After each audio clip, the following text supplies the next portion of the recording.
All these images are found empirically to be expressions for the unified wholeness of man.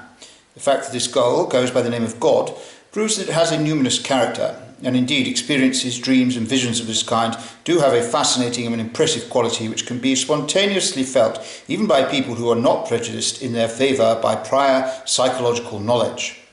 So it is no wonder that naive minds make no distinction between God and the image they have experienced. Wherever, therefore, we find symbols indicative of a psychic wholeness, we encounter the naive idea that they stand for God.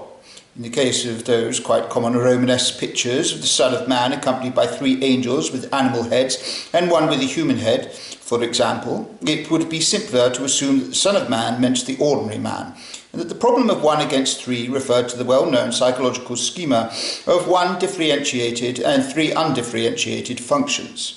But this interpretation would, according to the traditional view, devalue the symbol, for it means the second person of the Godhead in its universal fourfold aspect. Psychology cannot, of course, adopt this view as its own. It can only establish the existence of such statements and point out, by way of comparison, that essentially the same symbols, in particular the dilemma of 1 and 3, often appear in the spontaneous products of the unconscious, where they demonstrably refer to the psychic totality of the individual. They indicate the presence of an archetype of like nature, one of whose derivatives would seem to be the quaternity of functions that orient consciousness.